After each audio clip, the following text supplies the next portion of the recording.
10 mga misteryo tungkol sa Maya Civilization.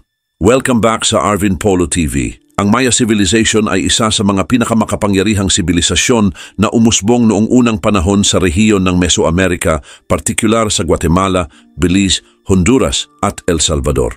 Kilala sila sa kakaibang paraan ng kanilang pagsulat at maging sa mga arts at architecture. Ngunit nababalot din pala ito ng iba't ibang mga misteryo. At sa video ngang ito ay aalamin natin kung ano-ano nga ba ang 10 misteryo tungkol sa Maya Civilization. Kaya naman simulan na natin. Number 1, the collapse of the classic Maya Civilization. Ang pagbagsak ng Maya Civilization ay isa sa mga pinakakontrobersyal na paksa sa larangan ng archaeology at sa kasaysayan ng Mesoamerica. Ang panahon ng Classic Maya ay tumagal mula 250 CE hanggang 900 CE kung saan ang mga lungsod tulad ng Tikal, Palenque, Copan at Calakmul ay naging maunlad. Subalit, noong 9th century, ang mga lungsod na ito ay biglaang iniwan at ang civilization na ito ay tuluyan ding bumagsak. Maraming teorya ang iminungkahi upang ipaliwanag ang misteryosong pagbagsak nito.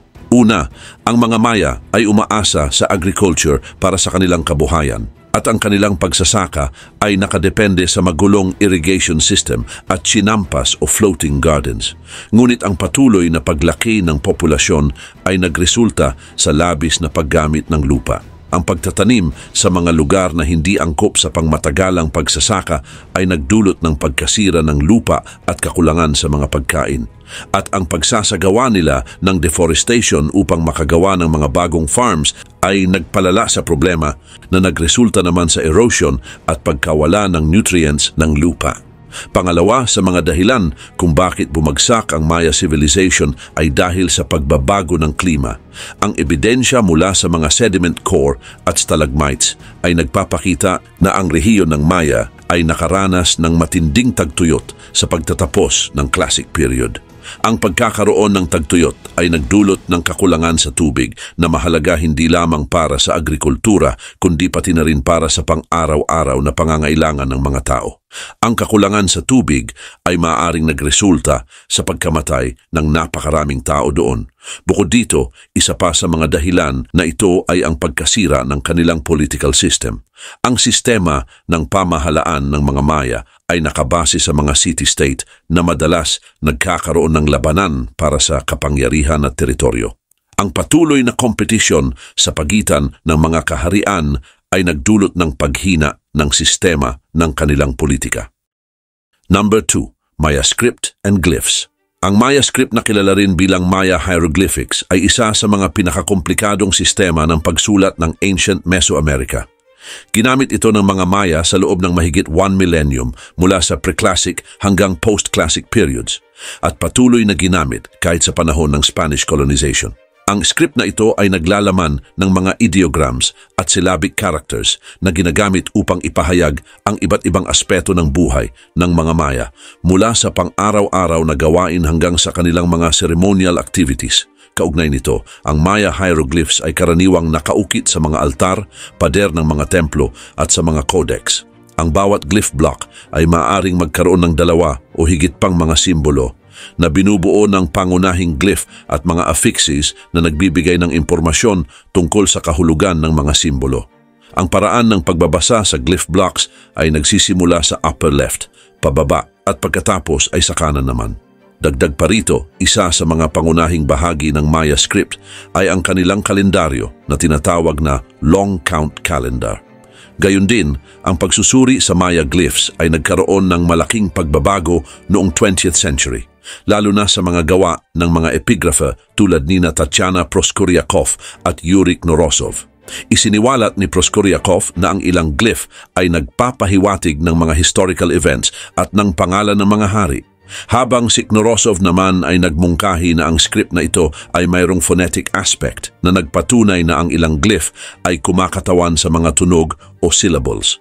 Karagdagan pa, ang mga Maya Codex tulad ng Dresden Codex, Madrid Codex at Paris Codex ay ilan lamang sa mga natitirang documents na nagbibigay liwanag tungkol sa sistema ng kanilang pagsulat.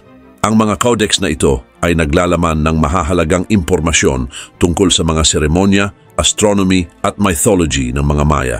Halimbawa, ang Dresden Codex ay naglalaman ng mga astronomical tables na nagpapakita ng kaalaman ng mga Maya tungkol sa mga celestial phenomena. Number 3, unknown Maya cities.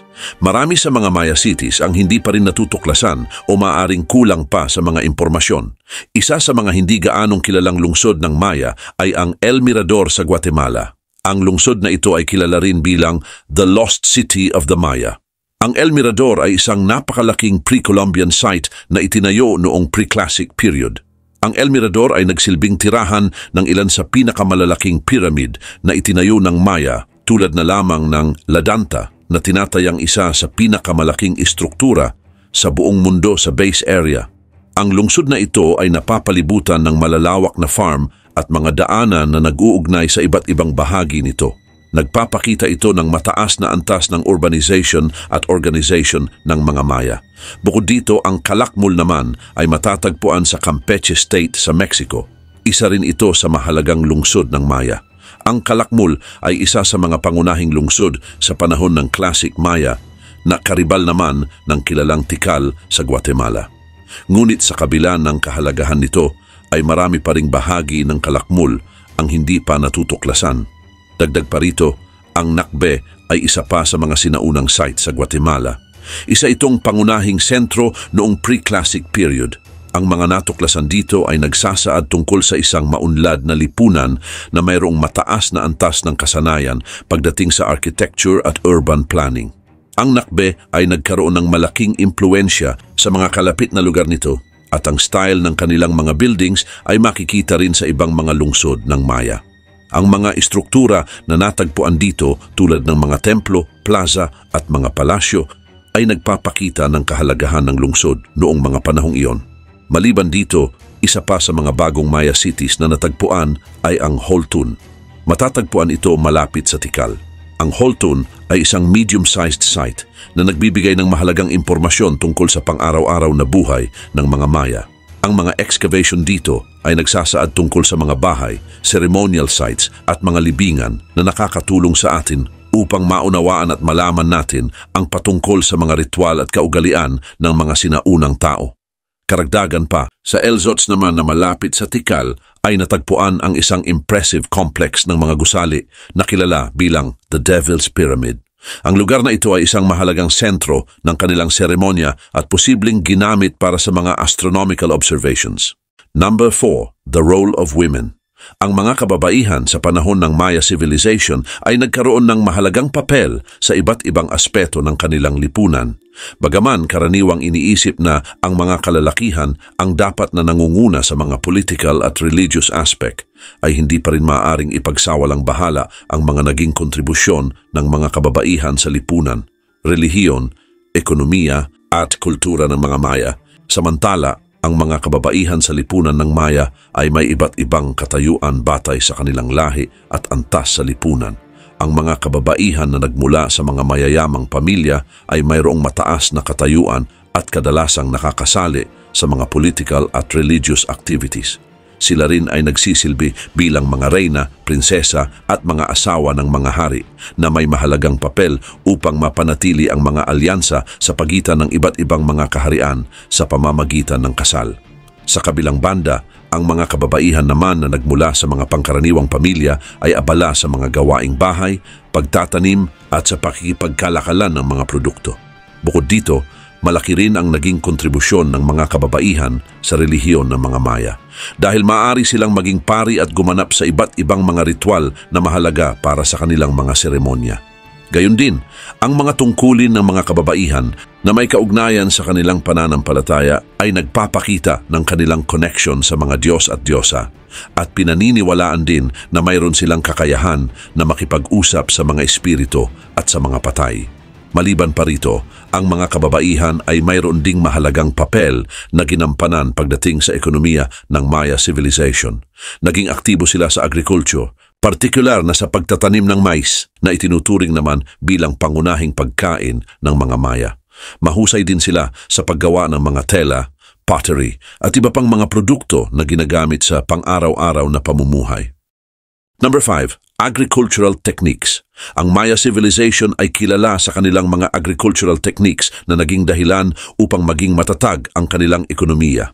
Isa sa mga pangunahing agricultural technique ng mga Maya ay ang milpa system na tinatawag ding slash-and-burn agriculture. Sa sistemang ito, nililinis nila ang gubat sa pamamagitan ng pagpuputol at pagsusunog ng mga halaman. Ang abo mula sa sinunog na halaman ay nagsisilbing pataba sa lupa na nagpapaunlad naman sa mga pananim tulad ng mais, beans at squash. Samantala, sa mga mabubundok na rehiyon naman, nagdevelop ang mga Maya ng terrace farming. Sa pamamagitan ng pagbuo ng mga terrace sa gilid ng mga bundok ay nagawa nilang pigilan ang pagguho ng lupa at masiguro na sapat ang supply ng tubig para sa kanilang mga pananim. Ang mga terrace ay ginawa upang ipunin ng tubig ulan at upang maiwasan ang erosyon. Bukod dito, ang raised field system o chinampas ay isa pa sa mga naging innovations ng mga Maya, lalo na sa mga lugar na madaling bumaha. Ang mga chinampas ay tumutukoy sa mga artificial island na itinayo sa ibabaw ng mga swampy areas. Nilagyan ito ng lupa at mga organic materials upang maging mataba ang lupa. Ang sistemang ito ay nagbigay daan upang patuloy silang makapagtanim at makapag-ani ng kanilang mga pananim kahit tuwing rainy season. Dagdag pa rito, ang mga Maya ay nagdevelop din ng mga irrigation systems upang masiguro ang patuloy na supply ng tubig sa kanilang mga pananim kahit tuwing tagtuyot. Gumamit sila ng mga kanal, reservoirs at cistern upang ipunin ang tubig ulan. Ang mga kanal ay ginamit upang direktang dumaloy ang tubig mula sa mga ilog patungo sa mga taniman, habang ang mga reservoirs at cistern naman ay nagsilbing imbakan ng tubig upang magamit sa mga panahon na walang ulan. Number 6. Maya Underworld. Ang Maya Underworld na kilala rin bilang Xibalba ay isang misteryosong kaharian na matatagpuan sa ilalim ng lupa na pinaniniwala ang tahanan ng mga Diyos ng kamatayan at ng iba pang makapangyarihang nilalang. Sa Maya mythology, ang Xibalba ay isang lugar na puno ng pagsubok at ng kaparusahan na kung saan ang mga kaluluwa ng mga namatay ay kinakailangang maglakbay sa pamamagitan ng iba't ibang pagsubok at panganib upang makarating sa kanilang huling hantungan. Ang Xibalba ay madalas din na inilarawan bilang isang madilim at mabagsik na lugar na puno ng mga sagabal tulad ng mga river of blood at mga scorpions, at pinamumunuan ng mga malulupit na Diyos tulad ni Hun Came at Vukub Came. Samantala, ang isa sa mga mahalagang aspeto ng Maya Underworld ay ang koneksyon nito sa mga cenote o mga natural sinkholes na puno ng mga fresh water. Sa Yucatan Peninsula region, ang mga cenote ay nagsisilbing mga sacred wells para sa mga Maya at naniniwala sila na ang mga ito ay mga gateways patungo sa Xibalba. Gayon din naman, ang mga cenote ay hindi lamang mga pinagkukunan ng tubig para sa pang-araw-araw na buhay, kundi isa rin itong mga lugar kung saan ginagawa ang mga ritual at pagsasakripisyo. Ang mga Maya ay nag-aalay ng mga alahas, ceramics at maging mga tao sa mga cenote upang magbigay pugay sa mga Diyos at humingi ng proteksyon at biyaya. Ang pinakasikat na cenote ay ang cenote sagrado sa Chichen Itza na ginamit sa mga ritual sacrifices sa panahon ng pre-Columbian Maya civilization. Ayon din sa mga archaeological studies, maraming mga artifacts at mga fossils ng tao ang natagpuan sa ilalim ng cenote na nagpapatunay sa mga sakripisyo at mga seremonya na isinagawa dito. Dagdag pa dito, ang pagkakaroon ng mga skeletal remains at iba pang mga artifacts sa mga cenote ay nagbibigay din ng malinaw na ugnayan sa pagitan ng mundo ng mga Maya at ng kanilang paniniwala sa spiritual underworld. Maliban pa dito, ang mga ito ay nagsilbi din bilang mga pangunahing pinagkukunan ng fresh water sa isang rehiyon na kulang sa mga ilog at lawa. Ang sistema ng mga cenote at mga underground rivers ay nagbigay naman ng mahalagang supply ng tubig para sa agriculture at pang-araw-araw na gamit. Number 7. Maya Religion and Cosmology. Ang religion at cosmology aspect ng mga Maya ay isang masalimuot at magkakaugnay na sistema na sumasalamin sa kanilang pananaw tungkol sa mundo, kalikasan at maging sa mga Diyos. Ang mga Maya ay naniniwala sa polytheism na kung saan ay naniniwala sila sa maraming Diyos na kumakatawan sa iba't ibang aspeto ng kalikasan at buhay ng tao. Ang kanilang mga paniniwala ay may kaugnayan din sa kanilang pananaw sa mundo at ito ay nahahati sa tatlong pangunahing bahagi na kinabibilangan ng upper world, ang middle world at ang underworld. Ayon sa kanila, ang upper world o langit ay pinaniniwala ang tahanan ng mga Diyos gaya ni na Itzamna na itinuturing nila na Diyos ng langit at tagapaglikha at si Chak naman na itinuturing na Diyos ng ulan. Ang upper world ay binubuo ng 13 levels na kung saan ang bawat isa ay pinamumunuan ng iba't ibang Diyos. Gayun din, ang mga Maya ay nag-aalay ng mga ritual at sakripisyo upang magkaroon ng masaganang ulan at sikat ng araw at gayun din ang masaganang ani. Ang middle world o lupa ay tumutukoy naman sa mundong ginagalawan ng mga tao. Ang kalikasan ay mahalaga sa mga Maya at naniniwala sila na ang bawat bundok, puno at ilog ay mayroong mga espiritu. Ang mga Maya ay nagtatayo din ng mga ceremonial centers at mga templo bilang paggalang sa kanilang mga Diyos at para na din sa kanilang mga isinasagawang ritual. Kaugnay pa nito, ang mga pari ang nagsisilbing tagapamagitan sa pagitan ng mga Diyos at ng tao gamit ang mga ceremonial calendars at ang astronomy upang malaman ang tamang panahon ng pagsasaka at pagdiriwang. Subalit ang underworld o si Balba ay itinuturing naman na isang madilim at mapanganib na lugar na pinamumunuan ng mga Diyos ng kamatayan at sakit. Bukod dito, ang mga Maya ay mayroon ding mataas na kaalaman pagdating sa astronomy at mayroong kakaibang sistema ng kalendaryo. Ang kanilang long count calendar ay ginagamit upang subaybayan ang mga mahahalagang kaganapan sa kasaysayan. Mayroon din silang Tzolk'in na isang 260 days ceremonial calendar at ang Hab naman na isang 365 days solar calendar. Para sa mga Maya, ang kamatayan ay isang paglalakbay patungo sa underworld. Ang mga namatay na pinuno ay pinaniniwala ang nagiging Diyos. Ang mga ordinaryong tao naman ay kailangang dumaan sa iba't ibang pagsubok sa Sibalba bago makarating sa kanilang huling hantungan. Ang libingan ng mga pinuno ay kadalasang nilalagyan ng mga offerings tulad ng jade, ceramics at iba pang mahahalagang bagay bilang paghahanda sa kanilang paglalakbay. Number 8. Calendar System.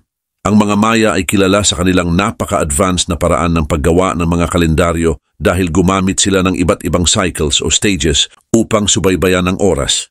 Ang kanilang kalendaryo ay binubuo ng tatlong sistema na kinabibilangan ng Tzolk'in, ng Hab at ng long count. Ang Tzolk'in ay isang ritual calendar na binubuo ng 260 days at nahahati sa 20 na pangalan ng mga araw at ng 13 numbers. Ang bawat araw sa kalendaryo ay may sariling mga pangalan at numbers na paulit-ulit tuwing 260 days. Ang sistema ng Tzolk'in ay ginagamit para sa mga religious ceremonies, panghuhula at sa pagsasagawa ng mga rituals. Subalit, ang 260 days na cycle ay maaaring nagmula sa pagbubuntis ng tao na tinatayang umaabot din sa 260 days ang pagbubuntis mula sa paglilihi hanggang sa pagsilang. Gayon din naman, ang Hab ay tumutukoy sa isang solar calendar na may kabuuang 365 days na nahahati sa 18 months at ang bawat isa nito ay mayroong 20 days. Ang 365 days na cycle ay katumbas ng isang solar year at ginagamit din ito ng mga Maya upang bantayan ang mga agricultural activities, pati na rin ang mga rituals na nakabatay sa pagbabago ng panahon. Ang long count naman ay isang tuloy-tuloy na sistema ng kalendaryo na ginagamit upang magbilang ng mga mahahabang panahon. Ginagamit ito upang mag-record ng mga mahahalagang pangyayari sa kasaysayan. Ang long count ay itinatag noong August 11, 3114 BCE sa Gregorian calendar. Ang mga units ng long count ay kinabibilangan naman ng kin o isang araw. Winal na 20 days, tun o may kabuuang 360 days, katun na may 7,200 days, at ang baktun naman na mayroong 144,000 days. Sa katunayan, ang combination ng Tzolk'in at Hab ay lumikha ng isang 52-year cycle na kilala bilang calendar round. Ang calendar round ay binubuo ng 18,980 days na katumbas naman ng 52 years ng Hab. Ang kalendaryo ng mga Maya ay may malaking papel na ginagampanan sa kanilang lipunan. Ang mga pari na mahusay sa pagbasa at sa pagbibigay ng interpretation ng kalendaryo ay may mahalagang papel sa relihiyon at pamahalaan. Ang mga petsa ng ritual, pag-aani at digmaan ay tinutukoy gamit din ang kalendaryo. Number 9, Trade System of the Maya. Ang Maya Civilization na umunlad mula sa 2000 BCE hanggang 1500 CE ay kilala hindi lamang sa kanilang architecture, arts at mga kalendaryo, kundi pati na rin sa kanilang masalimuot na sistema ng kalakalan. Ang sistemang ito ay isang mahalagang aspeto ng kanilang ekonomiya at kultura na nag-uugnay din sa mga city-states sa Mesoamerica region.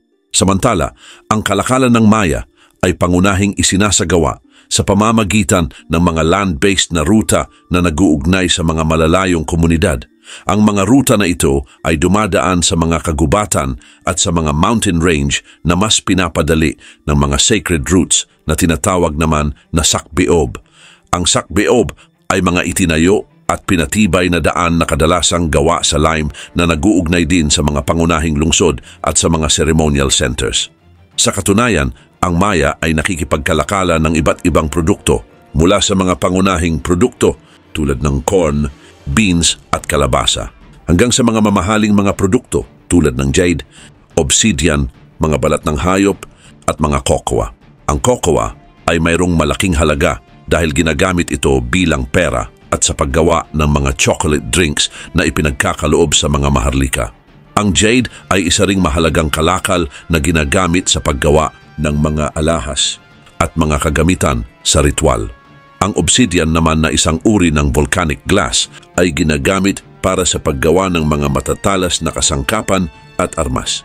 Ang mga sentro ng kalakalan tulad ng Tikal, Calakmul at Copan ay nagsilbing mga economic hub na siya ring magdidistribute ng mga kalakal sa buong rehiyon.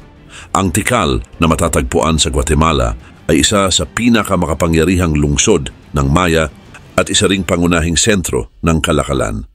Ang mga lungsod na ito ay may mga markets na kung saan ang mga mangangalakal ay nagtitipon upang magpalitan ng kanilang mga produkto at impormasyon.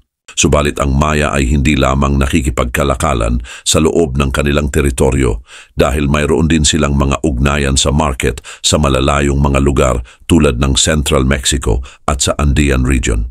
Ang kalakalan sa mga rehiyong ito ay nagpapakita ng mga bagong produkto at technology sa mga Maya na nakakatulong naman upang palakasin ang kanilang ekonomiya at kultura. Halimbawa, ang pagkakaroon ng mga produkto tulad ng turquoise mula sa Northern Mexico at mga balahibo ng quetzal na mula naman sa mga kagubatan ng Central America ay nagpapatunay ng kanilang malawak na network ng kalakalan. Number 10. Art and Sculpture of Maya.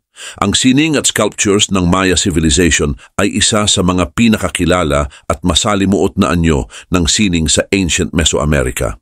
Ang kanilang mga gawa ay nagpapakita na mayroon silang mataas na antas ng technical na kakayahan. Ang pangunahing layunin ng sining ng Maya ay upang ilarawan ang mga Diyos, maharlika at mga mahahalagang ritual. Sa katunayan, ang mga Maya ay gumamit ng iba't ibang materials sa kanilang sining, kabilang ang bato, kahoy, jade at clay. Ang karaniwang bato na kanilang ginagamit ay ang limestone dahil madali itong ihulma at madaling hanapin sa iba't ibang bahagi ng rehiyon. Ang jade ay ginagamit para sa paggawa ng mga alahas at maskara na isinasama sa mga libingan ng mga maharlika. Ang kahoy naman ay ginagamit para sa paggawa ng mga estatwa at mga kahon. Samantala, ang mga templo at palasyo ng Maya ay pinalamutian ng mga sculptures at mga hieroglyphic inscriptions. Ang mga stelae o mga nakatayong bato na may nakaukit ay naglalaman ng mga paglalarawan sa mga maharlika at sa kanilang mga contributions. Ang mga relievo at estatwa ay karaniwang matatagpuan sa mga templo na nagpapakita ng imahe ng mga Diyos at bayani ng Maya. Bukod sa mga sculptures, ang mga Maya ay kilala rin sa kanilang mga mural at mga paintings. Ang mga mural sa mga pader ng mga templo at palasyo ay nagpapakita ng kanilang mga pang-araw-araw na gawain, mga ritual at mga mythology ng mga Maya. Ang mga paintings na ito ay ginawa gamit ang mga natural pigments na madalas ay mayroong mga bright colors. At ang isang halimbawa nito ay ang Bonampak murals. Ito ay isang kilalang halimbawa ng sining na naglalarawan ng mga eksena mula sa mga digmaan at ritual. Sa kabilang banda, ang sining ng Maya ay hindi lamang ginagamit bilang decorations dahil may malalim na kahulugan din ito sa kanilang relihiyon. Ang mga estatwa at mga religious artifacts ay karaniwang ginagamit sa iba't ibang seremonya at ritual.